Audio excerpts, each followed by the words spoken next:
Assalamualaikum warahmatullahi wabarakatuh. Alhamdulillah, puji syukur kita panjatkan kehadirat Allah Subhanahu wa Ta'ala, karena atas rahmat dan karunia-Nya saya dapat menyelesaikan tugas ujian akhir semester ini dengan baik.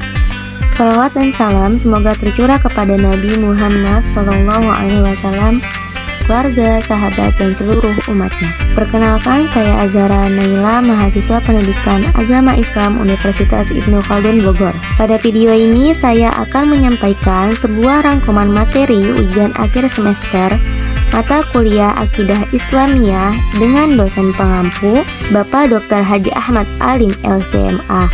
Tugas UAS ini dibuat dalam bentuk video presentasi yang dimana berisi ringkasan materi akidah sesuai dengan pembahasan selama perkuliahan. Tujuan saya membuat video ini adalah untuk membantu memahami kembali materi akidah serta memperkuat keimanan dalam kehidupan sehari-hari. Baik, selanjutnya saya akan memaparkan 12 ringkasan materi akidah Islamiyah yang telah dipelajari selama perkuliahan. Di sini ada 12 topik materi yang akan dibahas. Yang pertama, penguatan akidah dan makna syahadat. Yang kedua, Islam sebagai agama wahyu. Yang ketiga, Islam sebagai agama wahyu. Yang keempat, perkara yang membatalkan dan merusak akidah. Yang kelima, integrasi akidah dan dakwah. Yang keenam, izzatul Islam wal muslimin. Yang ketujuh, izzatul Islam wal muslimin. Kedelapan, wasatiyah dalam akidah. 9. Aliran pemikiran dalam akidah. 10. Liberalisasi akidah dan syariah. 11. Mengikuti dan meneladani Rasulullah SAW. Dan materi yang terakhir, ke-12, hari kiamat dan kehidupan akhirat. Selanjutnya saya akan menjelaskan latar belakang akidah Islamiyah. Akidah adalah keyakinan dalam Islam yang menjadi pegangan utama seorang muslim. Akidah yang kuat akan membentuk cara berpikir, sikap, dan perilaku sesuai dengan ajaran Islam. Di tengah perubahan zaman dan berbagai pengaruh pemikiran, pemahaman akidah ini sangat penting agar keimanan kita tetap terjaga dan tidak mudah goyah. Nah, di sini kita akan masuk ke pembahasan materi yang pertama, yaitu penguatan akidah dan makna syahadat. Apa sih akidah itu? Akidah berasal dari kata al-aqdu yang berarti ikatan, atau thiqu yang berarti kepercayaan atau keyakinan yang kuat, al-ihkamu yang berarti mengokohkan atau menetapkan, ar-rabtu biquwah yang berarti mengikat dengan kuat. Nah, jadi akidah itu secara bahasa berarti ikatan. Nah, sedangkan secara istilah itu apa sih akidah? Akidah secara istilah adalah sebuah keyakinan yang kuat dan pasti dalam hati tanpa keraguan. Nah, akidah Islam ini bersumber dari Al-Quran dan hadis serta menjadi pedoman utama bagi umat Islam. Di sini ada beberapa ruang lingkup akidah Islam yang mencangkup 6 rukun iman, yaitu iman kepada Allah, malaikat, kitab, rasul, hari akhir, serta qada dan qadar. Nah, keenamnya ini wajib diyakini oleh setiap muslim sebagai pokok keimanan. Selanjutnya, ada 3 prinsip utama akidah bagi seorang muslim. Yang pertama, kita berserah diri lewat tauhid, yaitu kita berserah diri kepada Allah dengan cara bertauhid. Yang kedua, taat kepada Allah dengan melakukan ketaatan. Yang ketiga, berlepas diri dari syirik dan pelaku syirik, yaitu menjauhkan diri dari segala bentuk syirik. Fondasi ini kita perkuat dengan rukun-rukun yang kita kenal, yaitu ada 5 rukun akidah. Yang pertama, pengakuan iman atau syahadat. Yang kedua, sholat. Yang ketiga, zakat. Yang keempat, puasa. Yang kelima, ibadah haji dan umroh. Intinya, akidah itu kayak akar pohon. Kalau akarnya kuat dan gak terkontaminasi sama hal lain, pohonnya gak bakal gampang tumbang pas ditiup angin masalah. Seperti itu. Selanjutnya, kita masuk ke syahadat. Apa sih syahadat itu? Syahadat berasal dari kata syahida, yang berarti bersaksi. Ada 2 bagian syahadat, yaitu syahadat tauhid dan syahadat rasul. Syahadat tauhid itu bunyinya asyhadu alla ilaha illallah, dan syahadat rasul wa asyhadu anna muhammadar rasulullah. Secara istilah, syahadat adalah persaksian dan pengakuan atau ikrar yang benar, diikrarkan dengan lisan dan dibenarkan dengan hati bahwa tidak ada Tuhan selain Allah dan Muhammad adalah Rasul Allah. Jadi, syahadat ini adalah sebuah ikrar lisan yang harus dibenarkan oleh hati. Nah, ada dua rukun di dalamnya. Yang pertama itu an-nafyu, yang berarti peniadaan Tuhan selain Allah, dan al-itsbat, penetapan bahwa hanya Allah Tuhan kita. Nah, agar syahadat kita sah, ada 7 syarat yang harus kita penuhi. Yang pertama itu ilmu, kita harus punya ilmunya. Yang kedua, kita harus yakin tanpa ragu. Yang ketiga, ikhlas. Yang keempat, jujur. Yang Nah, agar syahadat kita sah, ada 7 syarat yang harus kita penuhi. Yang pertama itu ilmu. Kita harus Nah, agar syahadat kita sah, ada 7 syarat yang harus kita penuhi. Yang pertama itu ilmu. Kita harus punya ilmunya. Yang kedua, yakin. Yakin tanpa ragu. Yang ketiga, ikhlas. Yang keempat, jujur. Yang kelima, cinta, mahabbah. Yang keenam, qabul, atau biasa disebut dengan menerima. Yang ketujuh, inqiyad, yang berarti tunduk patuh pada aturan Allah. Jadi menurut aku syahadat itu bukan cuma sekadar absen atau ngomong di bibir doang, sekadar ya ucapan semata lah, tapi itu tuh semacam janji setia atau komitmen penuh kita itu sama Allah dan Rasulnya. Selanjutnya materi yang kedua yaitu Islam sebagai agama wahyu. Islam adalah agama wahyu, bukan agama budaya buatan manusia. Islam itu secara bahasa berarti damai, mendamaikan, selamat, tunduk dan patuh. Nah, sebagai agama wahyu, Islam ini memiliki aturan yang mutlak, tetap, dan bersumber langsung dari Al-Quran dan As-Sunnah. Apa aja sih 5 aspek vital itu? Nah, yang pertama itu menjaga agama, yang kedua jiwa, yang ketiga akal, yang keempat keturunan, dan yang kelima itu harta. Jadi, Islam itu hadir untuk melindungi kelima aspek tersebut. Jika kelima hal ini dijaga dengan hukum Islam, maka kebahagiaan dunia dan akhirat pasti akan tercapai. Selanjutnya, Islam mempunyai karakter yang sangat istimewa. Yang pertama itu syumuliyah, lengkap, mencakup semua aspek hidup.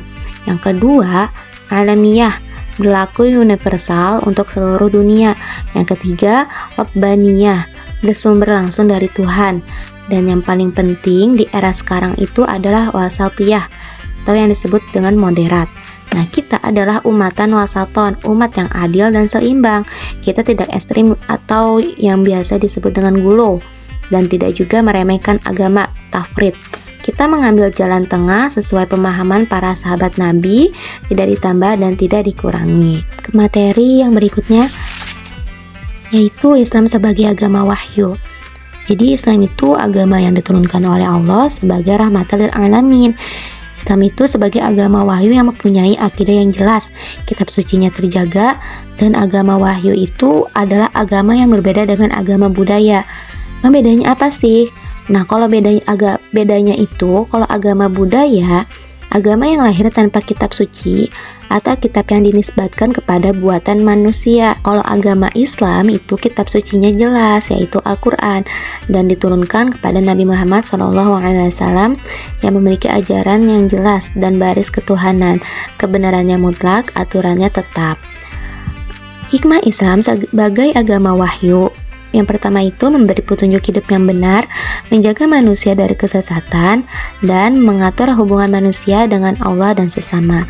Ciri-ciri Islam sebagai agama wahyu yaitu bersumber dari Tuhan, melalui utusan, kitab sucinya terjaga, dan prinsip tetap tauhid dan universal.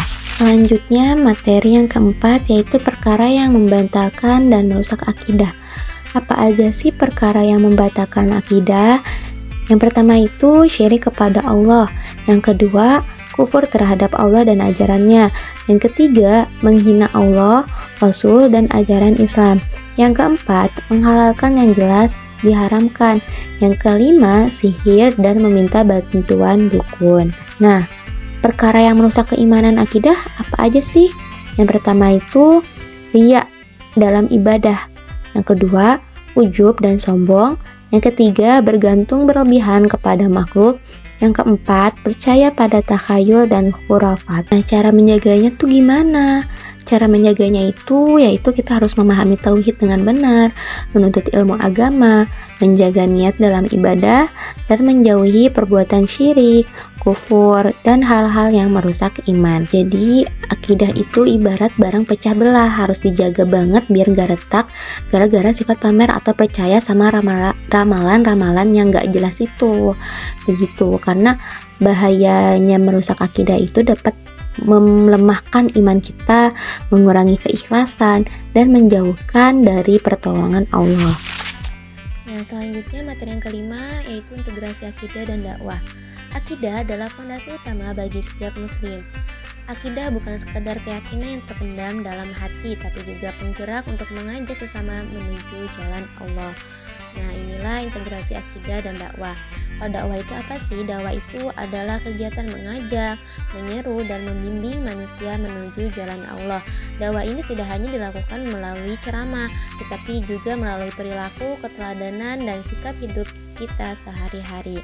Dakwah ini dilakukan dengan beberapa metode, yaitu metode hikmah, bijaksana, mau'idah hasanah, dengan pengajaran yang baik dan diskusi yang baik untuk menanamkan nilai tauhid dalam kehidupan. Hubungan akidah dan dakwah, yaitu akidah menjadi landasan dakwah, sedangkan dakwah menjadi sarana untuk menanamkan dan menguatkan dakwah. Ada beberapa contoh integrasi akidah dan dakwah, yaitu menunjukkan kejujuran karena iman kepada Allah, menjaga akhlak sebagai bentuk dakwah melalui perbuatan, dan menyampaikan kebenaran berdakwah dengan cara dakwah bilhal atau perbuatan yang nyata. Materi selanjutnya yaitu Izzatul Islam wal Muslimin. Sebagai umat Islam, kita mengenal konsep Izzatul Islam wal Muslimin ini adalah cita-cita ideal untuk mewujudkan Islam sebagai kekuatan yang berwibawa dan disegani. Nah, cara bahasa ini, izzah itu berarti aziz, yang berarti perkasa, mulia, kuasa, agung, jaya, berkekuatan, dahsyat, tak terkalahkan. Nah, izzah ini lawan kata dari hina. Nah, secara istilah itu tadi, izzah itu menunjukkan kejayaan Islam dan pemeluknya dari kalangan kaum muslimin yang memiliki wibawa di hadapan musuh-musuhnya dan tak terkalahkan oleh mereka. Jadi, Izzatul Islam wal Muslimin ini adalah kemuliaan dan kehormatan Islam serta kaum muslimin dan sebuah cita-cita ideal untuk mewujudkan Islam sebagai kekuatan yang disegani, berkehormatan, dan penerapan syariat yang kafah secara menyeluruh untuk melindungi umat dari kehinaan, harta atau jabatan. Karena kemuliaan sejati seorang muslim ini tidak datang dari harta atau jabatan, melainkan dari kedalaman iman dan ketaatan kepada syariat secara kafah. Nah, kita bisa mewujudkannya dengan memperkuat ukhuwah secara internal serta memberikan kontribusi positif bagi kemanusiaan secara eksternal. Amin. Nah, di sini kita akan membahas tujuan menjaga Izzatul Muslimin, yaitu agar Islam tetap dihormati dan umat Islam memiliki kedudukan yang terhormat tanpa harus mengorbankan akidah dan nilai-nilai Islam. Nah, izzah ini merupakan identitas seorang muslim. Dalam Islam, sumber kemuliaan sejati datang dari Allah. Tadi bukan dari kekayaan, jabatan atau kekuasaan duniawi. Nah, izzah ini ada pada loyalitas atau ukhuwah Islamiyah yang terdapat dalam surah At-Taubah ayat 71, terdapat dalam karunia yang akan diberikan kepada Rasul dan kaum mukminin, amal soleh surat Fatir ayat 10, budaya ilmu surat Saba ayat 6, dan berjuang surat At-Taubah ayat 40. Materi selanjutnya yaitu wasatiyah dalam akidah Islam. Dalam berkeyakinan, Islam mengajarkan prinsip wasatiyah atau moderasi. Kita adalah umat wasaton, umat pertengahan yang adil dan seimbang. Artinya kita tidak berlebihan atau ekstrim yang disebut gulu, namun juga tidak meremehkan ajaran agama atau tafrid, dan kita itu mencintai Rasulullah tanpa mengkultuskannya secara berlebihan dan mengimani takdir sambil tetap berusaha dengan sungguh-sungguh. Jadi wasatiyah ini berarti adil, seimbang, tidak ekstrim, berada di jalan tengah atau pertengahan. Jadi wasatiyah bukan berarti mengambil jalan tengah secara logika manusia, tetapi tengah menurut dasar di dalam akidah yaitu Al-Quran dan Sunnah. Artinya bahwa seorang muslim berpegang pada pemahaman para sahabat dan tidak terbawa pemikiran ekstrim yang menyimpang. Tujuan wasatiyah yaitu menjaga kemurnian iman, menciptakan keseimbangan antara iman dan amal, serta membentuk umat Islam yang kuat dalam keyakinan dan santun dalam dakwah. Contoh wasatiyah yaitu mencintai Nabi Muhammad SAW tanpa mengkultuskan beliau serta mengikuti sunnah beliau tanpa mengabaikannya, beriman kepada takdir Allah sambil tetap berusaha dan berikhtiar. Materi selanjutnya yaitu aliran pemikiran dalam akidah. Sejarah mencatat berbagai aliran pemikiran dalam akidah, mulai dari ahli sunnah wal jamaah yang moderat hingga aliran seperti Khawarij, Mu'tazilah, Qadariyah, dan Jabariyah. Mempelajari perbedaan ini bukan untuk memecah belah, melainkan agar kita bisa memahami akidah yang lurus, terhindar dari penyimpangan, dan tetap bijak dalam menyikapi berbagai perbedaan pendapat. Nah, faktor munculnya aliran pemikiran akidah ini karena pengaruh pemikiran filsafat, perbedaan penafsiran terhadap Al-Quran dan Sunnah, kondisi sosial politik, dan perbedaan dalam memposisikan akal dan wahyu. Materi selanjutnya yaitu liberalisasi akidah dan syariah. Kita harus waspada terhadap arus liberalisasi karena liberalisme ini seringkali menafsirkan agama secara bebas tanpa terikat penuh pada Al-Quran dan Sunnah, seperti menganggap semua agama itu hanya sama benarnya atau menolak hukum Islam yang dianggap tidak sesuai zaman. Menolak liberalisasi adalah upaya kita untuk menjaga kemurnian iman dan tetap tegak di atas tuntunan wahyu. Ciri-ciri liberalisasi akidah yaitu menafsirkan tauhid secara longgar, menganggap semua agama sama benarnya, merelatifkan kebenaran Islam, menolak konsep kebenaran mutlak dalam agama. Ciri-ciri liberalisasi syariah yaitu liberalisasi tanpa pada penolakan hukum-hukum Islam yang dianggap tidak sesuai zaman, mengutamakan logika dan rasa keadilan versi manusia, dan memisahkan agama dari aturan kehidupan sosial. Nah, liberalisme ini muncul itu karena pengaruh pemikiran barat, sekularisme, pluralisme, dan relativisme kebenaran. Lemahnya pemahaman akidah dan kurangnya penguasa ilmu agama turut mendorong berkembangnya pemikiran liberal dalam agama. Materi selanjutnya yaitu mengikuti dan meneladani Rasulullah SAW. Rasulullah SAW adalah utusan Allah yang wajib diimani, ditaati, dan dicintai. Keimanan seseorang belum sempurna hingga ia menjadikan Rasulullah SAW lebih dicintai daripada dirinya sendiri, karena beliau adalah sebaik-baiknya pedoman hidup. Mengikuti dan meneladani Rasulullah SAW menjadikan beliau sebagai pedoman dalam akidah, ibadah, akhlak, dan kehidupan sehari-hari. Ketaatan kepada Rasul merupakan bagian dari ketaatan kepada Allah. Nah, bentuk kita sebagai seorang muslim dengan mengikuti Rasulullah SAW itu dengan cara menjalankan sunnah-sunnah beliau, mentaati perintahnya, menjauhi larangannya, serta menerima ajaran beliau tanpa ragu dan penolakan. Meneladani akhlak Rasulullah dengan menerapkan berbagai sifat yang beliau punya, yaitu jujur, sidik, yang dapat dipercaya, amanah, cerdas, fatonah, menyampaikan kebenaran tabligh, sabar, rendah hati, pemaaf, dan penuh kasih sayang, kedisiplinan dan integritas. Sunnah harian contohnya itu memperbanyak senyum, salam, dan sedekah. Karena meneladani akhlak beliau merupakan bagian penting dari pengalaman Islam dan ajarannya jalan mencapai surga. Sesuai sabda Nabi, barang siapa yang mentaatiku, ia akan masuk surga. Nah, tujuan dari meneladani Rasulullah SAW adalah untuk meraih ridho Allah, membentuk kepribadian muslim yang utuh, mewujudkan kehidupan yang sesuai dengan ajaran Islam, dan dampaknya itu dapat membawa kebaikan dalam kehidupan, memperkuat iman, memperbaiki akhlak, dan menjaga umat dari penyimpangan akidah dan perilaku. Nah, kita masuk ke pembahasan yang terakhir, yaitu materi tentang hari kiamat dan kehidupan akhirat. Yang seperti kita tahu, hari kiamat itu adalah hari berakhirnya seluruh kehidupan di alam semesta dan dimulainya kehidupan akhirat. Nah, pada hari ini seluruh makhluk itu dibangkitkan untuk mempertanggungjawabkan amal perbuatannya selama hidup di dunia. Iman kepada hari kiamat merupakan salah satu rukun iman yang kelima. Keimanan ini menjadi dasar kesadaran manusia bahwa kehidupan dunia bersifat sementara dan akan ada kehidupan setelah mati. Nah, ada beberapa tahapan kehidupan setelah kiamat, yaitu yang pertama alam barzah, yang disebut alam kubur, dan itu adalah batas antara dunia dan akhirat. Yang kedua yaumul ba'ats, hari kebangkitan, yang dimana hari dibangkitnya manusia dari kubur setelah tiupan sangkakala yang kedua. Yang ketiga yaumul mahsyar, hari perkumpulan, yang dimana manusia dikumpulkan di padang mahsyar untuk menunggu hisab, yaitu perhitungan.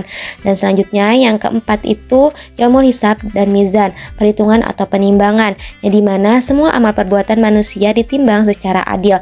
Yang terakhir yaumul jaza, jaza, hari pembalasan atas amal perbuatan, yang dimana di sini itu ditentukan manusia akan menuju tempat terakhirnya, yang dimana akan ada pertimbangan tempat antara surga dan neraka. Hari kiamat memiliki beberapa tanda, yaitu ada tanda-tanda kiamat kubro dan tanda-tanda kiamat sugro.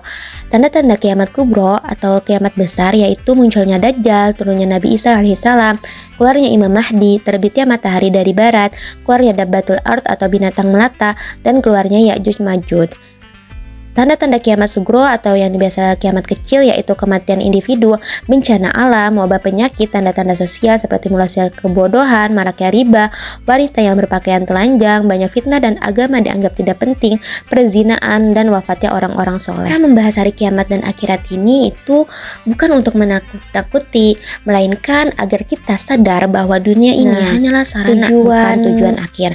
Nah, dengan mengimani hari akhir, kita akan lebih bijak dalam bertindak, lebih rendah hati, dan senantiasa termotivasi untuk meningkatkan amal soleh karena kita tahu ada keadilan sejati yang menanti di sana. Nah, selanjutnya di sini ada sebuah doa agar kita terhindar dari salah satu fitnah terbesar di akhir zaman, yaitu fitnah Dajjal.